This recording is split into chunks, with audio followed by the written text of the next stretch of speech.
Šobrīd mēs atrodamies padomu laika ekspozīcijā. Un es melotu, ja teiktu, ka šo ekspozīcijas daļu būtu man bijis tā viegli veidot. Jo šīs atmiņas ir ārkārtīgi tuvu vēl. Ir dzīvi tie cilvēki, kas dzīvoja tajā laikā, gal galā paši mēs esam vēl dzīvi un labi to laiku atceramies.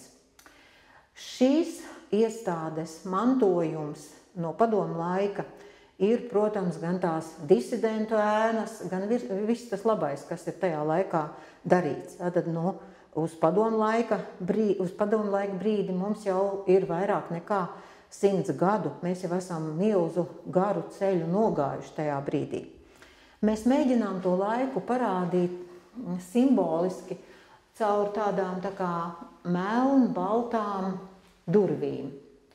Un rosinot mūsu apmeklētājus un ikvienu, kas šeit ienāk, nekoncentrēties uz kaut ko tikai vienu, uz tām disidentu ēnām, uz to, kas ir bijuši šie pelēkie, melnie plankumi, kas arī ir mūsu vēstures mantojums, jo koncentrējoties uz to laiku un redzot tikai to vienu, mēs neredzam to, kas ir bijis labs, bet arī labs ir bijis diezgan daudz visa kā.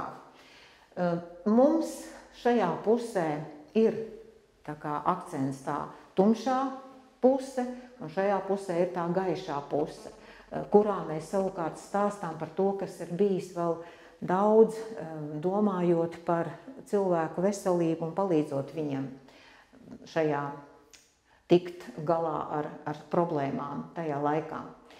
Jo mēs uzskatām, kā Ričards Rors ir teicis, ir jāspēj atzīt to, ka ļaunums, jeb tumsa, ir daļa no šīs pasaules, kura ir laba.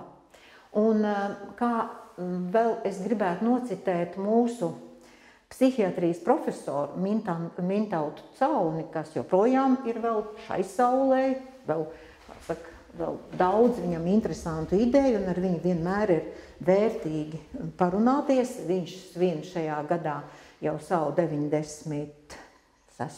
dzimšanas dienu, un viņš savā laikā teica tā, ka Latvijas psihiatrija tolaika bija sasniegusi diezgan augstus izglītības un zināšanu līmeņus, bet tās bāze tolaik bija visai nabadzīga. Tas bija tāds laiks, kuru no šodienas skatījuma pat grūti saprast tiem, kuri tajā nav dzīvojuši.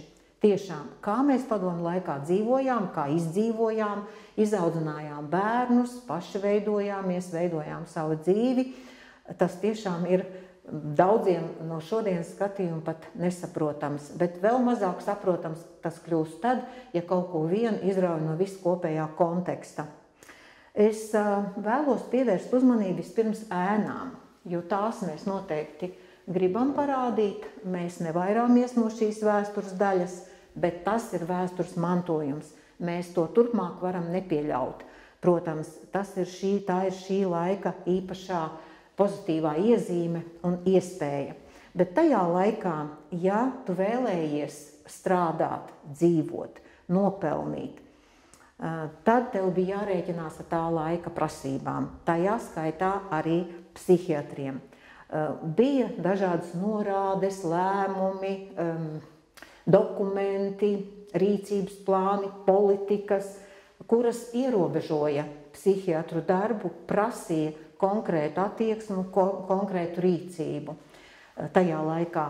Un ja psihiatrs to nebija spējīgs ņemt pretim, ja varētu tā teikt, tad, protams, ka viņam šajā jomā nebija ko meklēt. Aiz šīm lēmumiem, dažādiem dokumentiem, protams, tajā laikā slēpās tā laika vara, kura šādā veidā sabiedrībā uzturēja kārtību un savus politiskos mērķus attīstīja. Un, ja man tā prasītu, kāda ir tā laika šīs varas vaipsti, tad, man liekas, ir viena mums šeit ļoti raksturīga fotogrāfija.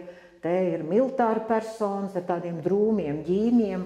Un, manuprāt, kad man tā prasa psihiatrija, padomu psihiatrija, tad man tieši šī te viena fotogrāfija, šī konkrētā nāk acu priekšā, ka tā tas varēja būt, tāda varēja būt tie psihiatrijas drūmie vaipsti, kurus veidoja tā laika sistēma. Bet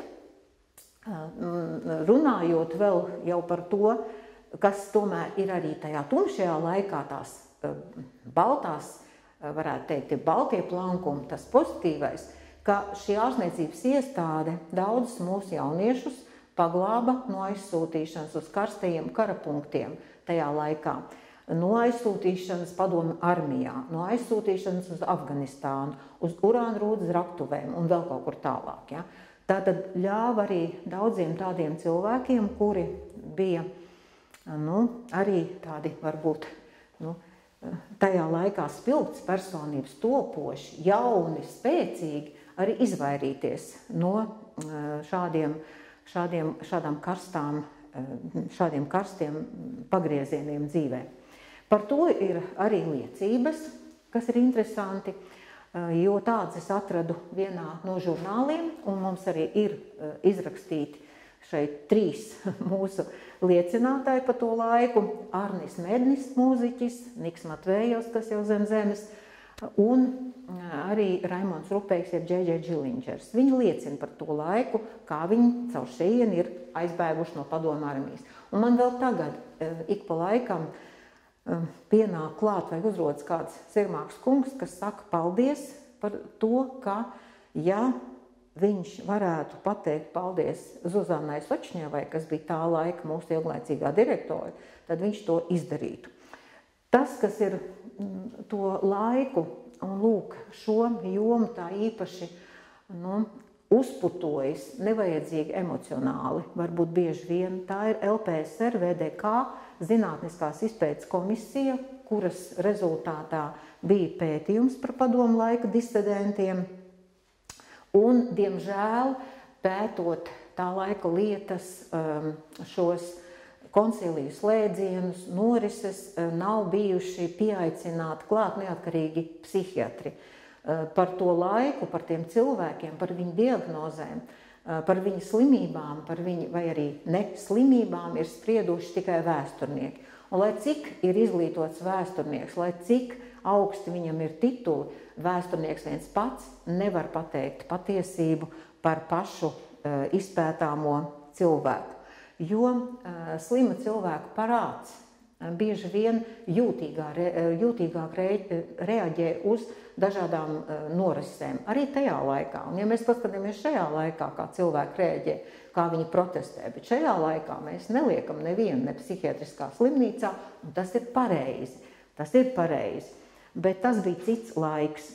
Mēs esam nodevuši Nacionālajam arhīvam 24,000 tā laika mūsu pacientu lietas. Un ir doma, ka tiks organizēta starpdisciplināra komisija, kas vēl vienreiz atvērs disidentu jautājumu un izpētīs varbūt to jau daudz ar mazākām emocijām, daudz vēsāku prātu un daudz loģiskāk un pamatotāki būs šie secinājumi. Šos pētījumus mēs, protams, arī gaidām, mēs iesaistāmies šajā procesā. Jāsaka vēl tas par to laiku, beidzot, tieši par disidentu ēnām un par tām problēmām, ir jāsaka tā, ka tas gan ir atzīts, ka Rīgas, šī mūsu ārstniecības iestāde, Nacionālais psihiskās veselības centrs, šodien toreiz Rīgas psihoneiroloģiskā slimnīca, nekad nav bijusi represīvās, jeb smagās psihiatrijas iestāde, kas ir tāda cietuma tipa psihiatriska iestāde, speciāla iestāde, tādas veidoja Krievijā, Baltkrievijā, Latvijā tādas nebija, un īstus disidentus, protestētājus sūtīja ārā no Latvijas uz šīm slimnīcām. Bet kas tad ir tā laika galvenās sejas?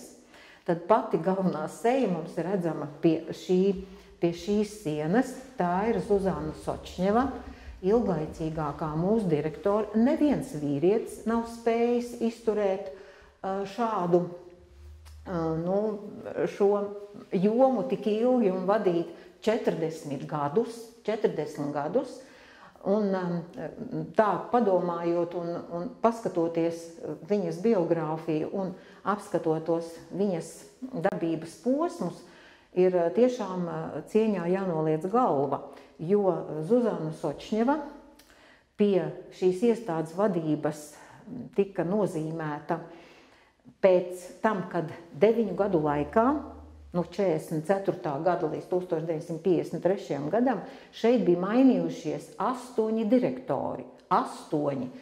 Un neviens te nebija izturējis, jo mūsu tā situācija, mūsu bāze bija tik sliktā stāvoklī, tik nožēlojama, ka, protams, ka nevienam te negribējās ziedot savus dzīves gadus. Toties Zuzanai Sočņevai tā bija, šī iestāde kļuva par visa mūža galveno tādu mērķi, galveno lietu, ko viņa gribēja sakārtot un attīstīt. Toreiz viņai bija tikai 28 gadi. Un mums tas laiks interesē, ko viņa kā personība ir devusi mums, mūsu attīstībā. Un tad var redzēt, arī šeit ir galvenie arī fakti, galvenie dati uz šīs sienas, ja, kā viņai ir veicies, ko viņa savā laikā ir izveidojusi, jau vēlāk kļūdama par valsts galveno psihiatri, par nopelniem bagāto psihiatri, saņēmusi daudzus apbalvojumus. Viņa bija pievilcīga sieviete, viņa bija atraktīva sieviete, viņa izmantoja arī savus kontaktus, lai celtu slimnīcu. Viņa bija tāda kā enerģijas bumba, kā tāds terminators, kas visu darbināja. Un jāsaka, ka tiešām šī sistēma pieejama arī valstī, tā kā viņa kļuva arī par valsts galveno psihiatri, tika veidota viņas vadībā tā, lai palīdzība būtu arī reģionos pieejama ne tālāk pa 70, 65, varbūt pat tuvāk kilometriem, lai būtu šī sistēma cilvēkiem pieejama. Man nav pašai bijis iespēja ar viņu parunāties. Zuzana Sočņeva nomira 90 gadu vecumā 2015. gadā. Tikai pa telefonu mēs abas aprunājāmies, tā gribējām tikties, bet tā mums arī nesanāca. Bet es lūdzu mūsu kolēģus, šeit ir 12, 11 mani kolēģi, kas ir strādājuši ar Zuzanu Sočņevu plecu pie pleca, arī atzīst, ka nav bijuši draugi. Viņa ir bijusi valdonīga, ļoti stingra, bet kā atzīmēts arī taisnīga. Un es lūdzu, lai viņi raksturo šo cilvēku, jo par Zuzanu Sočņevu jau tālāk laiks, un sevišķi vēl arī VDK zinātniskās šīs izpētes komisijas, LPSR VDK zinātniskās izpētes komisijas darbības laikā arī pret viņu ir diezgan negatīvi tāda veidot attieksme stipri, ja, tad es lūdzu, lai mani kolēģi izstāsta, atceras, kas bija galvenais, kā viņi varētu Zuzanu Sočņevu raksturot. Mintauts Caune, kur jau es nocitēju, saistībā ar iestādi raksta, ka viegli viņai neklājās, ar sūdzībām vajāja pacienti, tuvinieki, augstāks amatpersonas. Viņa centās atrast to labāko veidu, kas cilvēkam varētu palīdzēt. Speciāli darīt ļaunumu kādam nebija viņai raksturīgi. To raksta Mintauts Caune. Šeit viņa ir, Aina Rūle ir atcerējusies, ka viņai aiz galvas pie sienas ir bijusi tāda interesanta glezna, kur Ļeņins skatās pulkstenī. Es atceros, kaut kur tāds gleznas bija, viņas bija štancēts un izplatīts dažādos veidos, bet viņi nevis ar tādu milzīgu pietāti pret šo objektu, kā teikt, pret šo gleznu, bet tas komentārs viņai bija interesants. Tas ir atgādinājums par to, ka laiks ir zelts. Un laiks steidz. Vladimirs Kuzņecovs raksta, ka viņa bija drosmīga sieviete. Irina Starkova raksta, viņa bija valdes locekle mums ilgus gadus, ka viņa bija Margaritas Tečeras tips. Jurijs Prokofjevs, mūsu viens nodaļas vadītājs, raksta, ka viņai piemita franču šarms. Un šajā sakarā var teikt, ka man bija ļoti labs kontakts ar Zuzanu Sočņevas ģimeni, un viņi man uzticējās un uzticēja arī dažas personīgās lietas Zuzanas Sočņevas. Viņa tiešām arī bijusi ļoti sievišķīga. Viņai paticis ir saģērbties tā eleganti, tāpat sakārtot frizūru, tāpat viņai bija svarīga gan tā brošiņa, gan tā frizūra, gan tās kurpes, kas kājā, to atcerās viņas līdzgaitnieki. Teikts, ka viņa ļoti interesanti, arī viņa rūpējās par savu veselību ļoti, uzpasēja savu veselību, pirmdienās ieturēja atslodzes dienu, dzēra tikai ūdeni, raksta mana viena kolēģi arī. Tāpat arī, piemēram, ka viņa ir organizējusi šeit šīs mācības mūsu kolektīvam, jo tajā laikā viņa ir vedusi šurp no Maskavas un no Ļeņingrads, tagadējās Sanktpēterburgas, vadošos akadēmiķus, profesorus, doktorus, speciālistus. Šeit lasīja lekcijas ilgi, nedēļu, pat ilgāk, un pēc tam bija jāliek eksāmeni. To atceras Leks Lugīnskis, mans kolēģis. Silvija Kanča, piemēram, raksta to, ka viņa ir uzsvērusi, ka atmosfērai, kurā strādājam, jābūt pozitīvai, jo darbā pavadām trešdaļu savas dzīves. Viņi varēja ierasties darbā, pārbaudīt, kāda te ir kārtība. Varēja arī naktī 12, 2, vai te neguļ medicīnas personāls, vai viss pacientiem ir nodrošināts. Un, ja bija problēmas, viņa stingri ņēma priekšā darbiniekus, bet neļauj to darīt nevienam no ārpuses. Rakstīts arī ir tas, kā Lūcija Arāja atceras, kāda viņa arī bija tāda iesaistījās norisēs kolektīvā, jo viņi atbalstīja, lai kolektīvs darbotos, lai būtu karnevāli, vakari, nodarbs, izklaids arī pašam kolektīvam. Un tad viņa, Lūcija Arāja, ilgas gadus bija mūsu psihiatriskās palīdzības dienesta stacionāra virsārstu. Viņa saka tā, ka viņa tad vēl tagad acu priekšā, kā viņa sacensībās skrien basām kājām, karotē nesdam jēlu olu un kā komandu spēlēs līdz pieklājības robežai iesaistās garās virves siešanā no apģērba gabaliem. Tā kā viņa bija tāda iesaistīta arī un ļoti atraktīva sieviete. Un Biruta Kupča saka, ka viņa ir bijusi Īstenas slimnīcas premjerministre, politikas virzītāja, daudz zināja un savas idejas īstenoja. Skaidri un gaiši. Un vēl ir arī uzrunāju es Zuzanu Sočņevas dēlu Igoru Sočņevu, narkologu, kas pie mums joprojām strādā vēl šodien. Un tad viņš atcerās no visu tā, ko viņš arī stāsta, ka mammas firmas ēdiens bija biezpienu pīrādziņu un ābolu maize svētkos. Lūk, tāds cilvēks ir mūsu direktore, bijusi tāda nesausiņš, bet diezgan kolorīta personība, un te var arī paskatīties dažādas. Te mums ir arī viņas autobiogrāfija izlasām, ir viņas apbalvojumi ļoti daudzie, un šeit ir dažādas grāmatas, ko var paskatīties arī par psihiatriju, kāds tajā laikā bija, un viena tāda īpaša grāmata – Psihiatrija, neiropatoloģija un neirohirurģija, kurā ir apkopoti gan viņas raksti, gan mūsu ārstu rakstītie pētījumi un pētniecība. Tas arī tāds interesants izziņas materiāls. Tā ir šī tā ēnu puse. Bet tagad pārējām varbūt uz to gaišāko pusi, kas vēl notika tātad šajā mūsu iestādē paralēli tai dzīvei, kas bija saistīta ar pacientiem, ar to, lai nodrošinātu viņiem pēc iespējas labākus šīs ārstniecības apstākļus. Tas, kas bija svarīgi, tiešām tas, ka mums bāze tajā laikā bija slikta, uz paplātes arī tajos laikos psihiatrijai neviens naudu nenesa. Tas bija jāizcīna, jāizkaro, un ar to arī Sočņeva nodarbojās.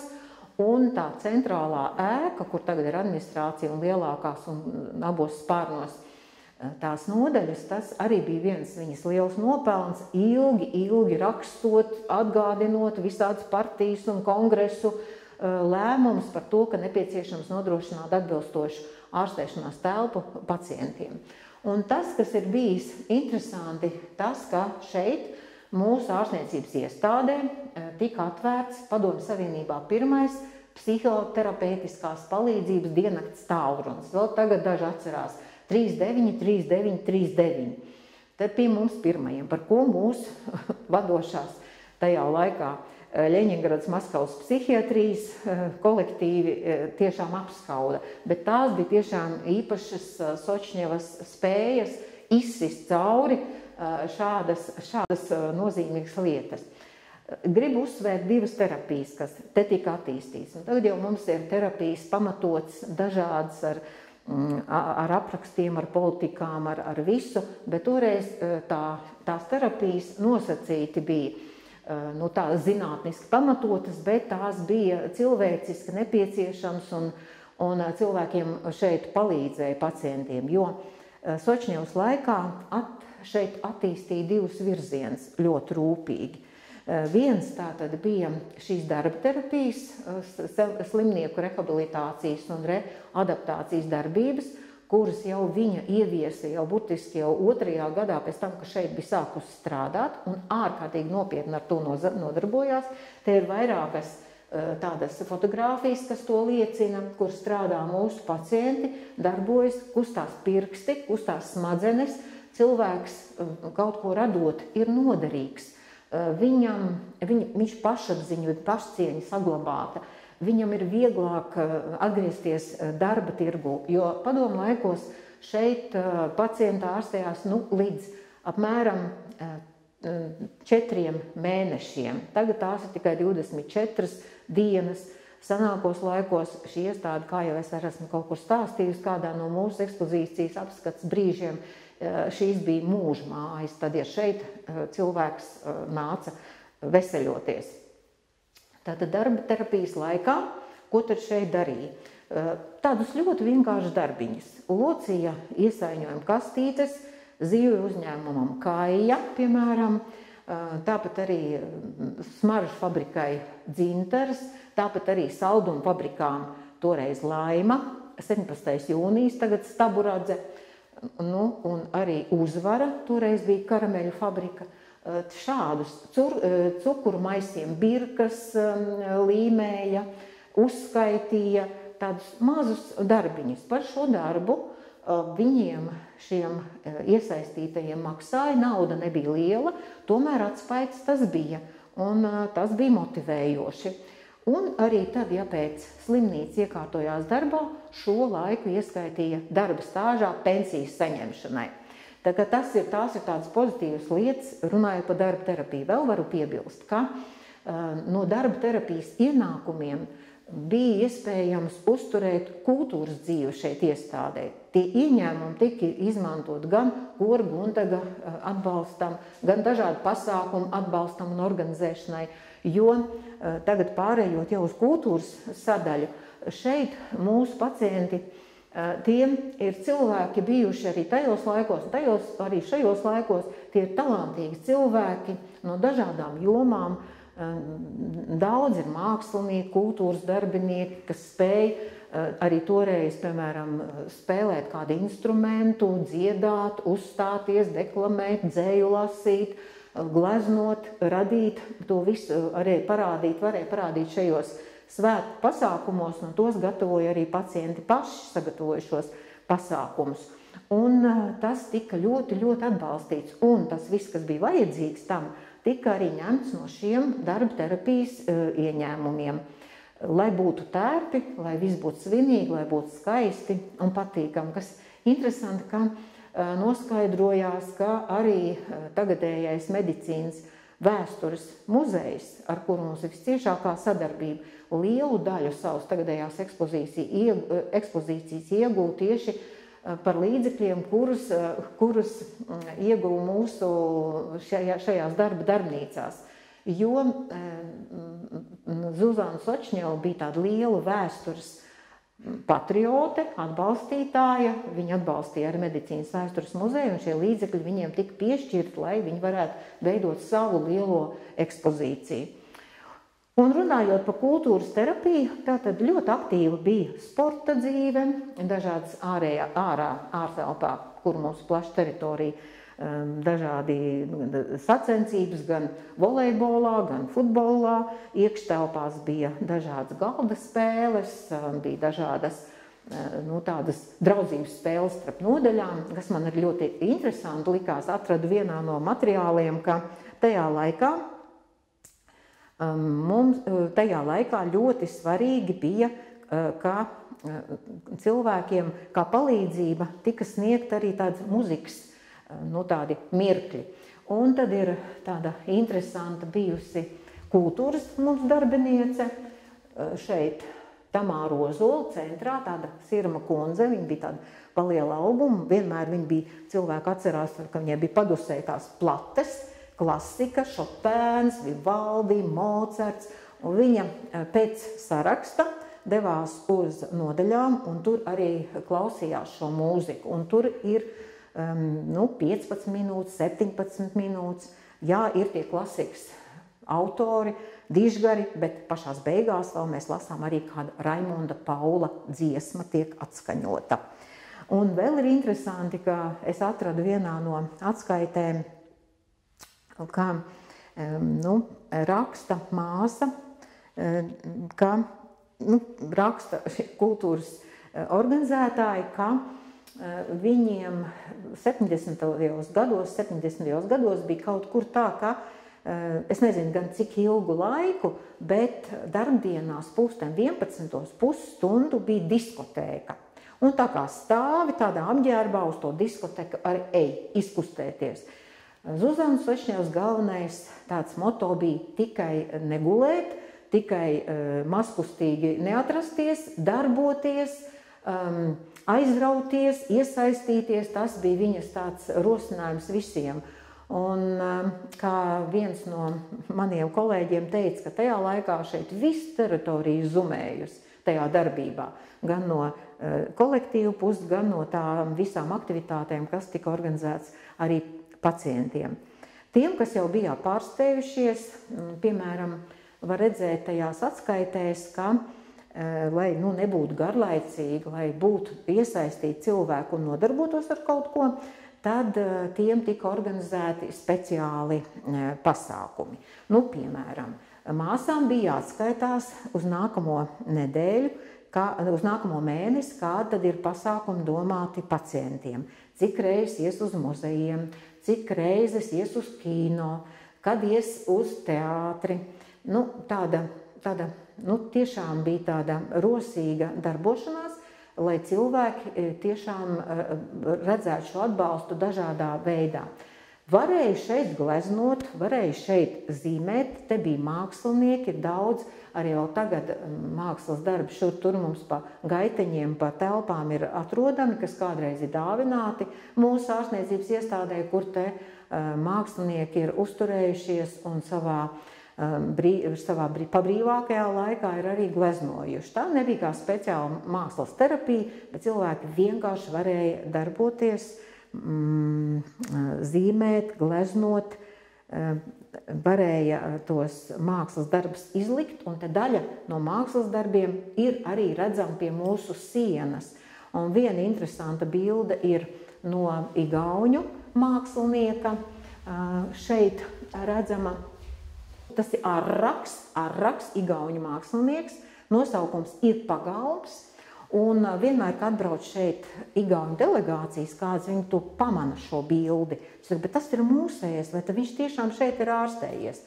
Es mēģināju, man neizdevās ar viņu pašu sazināties, diemžēl bija Covid laiks, un es ātrāk neiedomājos aizrakstīt, viņam kaut kā nesanāca, bet Covid laiks viņi bija paņēmis taissaulē. Un es uzrakstīju to savu minējumu, kas tas varētu būt, jo bilde ir interesanta, var redzēt šeit saskatīt igauņu karogu, melns, balts un zils. Un to arī paši igauņi redz. Iespējams, ka tas ir disidenta protesta kliedziens šādā te veidā pēc esošo ierobežoto tā laika sistēmu, kas cilvēkus dažādi viņu dzīvi izkropļoja, sašaurināja un deva maz iespēju vispār cilvēkam attīstīties. Tad man šī atraitne atrakstīja, ka jā, tieši tā, tas ir disidenta darbs. Tā kā esam lepni, ka viena šāda glezna, varbūt tiešām disidenta glezna, ir apskatām arī mūsu vēstures un kultūras telpā. Vēl varu piebilst, ka arī Zuzana Sočņeva savā laikā bija daudz šo mākslas darbu, tādus raksturīgākos bija sakrājusi tādā savā lielā kolekcijā. Viņai bija tur kaut kur vairāk pa 50 darbiem šādiem, kuriem ne tikai bija cilvēciska vērtība, parādot mūsu pacientu spējas un kā viņi sev attēlo savus sajūtas, bet arī mākslinieciska vērtība. Šos darbus 2003. gadā, par ko vēsta jau tā afiša, kas mums te starp durvīm redzama, Melngalvju namā izlika īpašā izstādē, kur bija ļoti liela rezonanse sabiedrībā, jo nekas tāds tik publiski, tik redzam nebija līdz tam izstādīts. Mēnesi varēja šo izstādi apskatīties, un tai bija ļoti liela piekrišana. Bet arī jau pirms tam Zuzana Sočņeva, tad jau viņa vairs nebija direktora, viņa bija sociālās nodaļas vadītāja, viņa bija jau braukājusi arī pa valsti un stāstījusi par šiem māksliniekiem, par šiem darbiem un mēģinot pateikt to, ka arī šie ir cilvēki, ja, un viņi ir talantīgi un kā viņi spēj sevi parādīt un kā viņi spēj savus sajūtas parādīt. Mēģinot apelēt pie tā, ka sabiedrībā jābūt tolerantākai pret šādiem slimiem cilvēkiem. Diemžēl šī kolekcija mums nav saglabājusies, jo kompānija, kas pierunāja un pārliecināja, ka tāda izstāde ir vajadzīga un to arī izkārtoja Melngalvu namā, pēc tam mums šos mākslas darbus arī viss nozaga. Nevarēja to vairs ne atrast, ne sameklēt, visi gali, kā saka, ūdenī. Noslēdzot padomu laika ekspozīciju, gribu tikai teikt to, ka objektivitāte noteikti ir visgrūtākais stāvoklis šādā bangojošā emociju un atmiņu okeānā. Tomēr mēs aicinām varbūt apskatīties šo ekspozīciju ar tādām savām sajūtām, ar tādiem mirkļiem, ja, kur ir šis daudz, kas ir bijis šis pozitīvais, kur tikai ar sajūtām, tikai ar sirdi mēs varam saprast, ka nedrīkst koncentrēties tikai uz kaut ko vienu, ka pasaule, dzīve, vēsture, notikumi, fons ir daudz plašāks, un tajā ir gan tās ēnas, gan tas pozitīvais, un tikai ne jau ar prātu skaitļojot, bet ar sajūtām mēs varam pārliecināties, ka tā dzīve ir bijusi košāka un ka tā patiesība nav tikai vienā vai otrā pusē, bet ka tā patiesība ir jāmeklē kaut kur pa vidu un mēģinām pievērst uzmanību tiem pozitīvajiem aspektiem, tam lielajam darbam, tam mūsu ceļam padomu laikā, kurā veidojās sistēma, mūsu pamati nostiprinājās, kur daudz kas no tā laika arī šodien tiek attīstīts un ir pamats psihiatrijai, kas tiek novērtēts augstu. Tātad tur ir liels ieguldījums arī padomu laikam bijis tajā, kāda mēs esam šodien. To mēs vēlamies arī parādīt ar šo ekspozīciju, aicinot ne ar prātu tikai, bet ar jūtām uz to laiku paskatīties.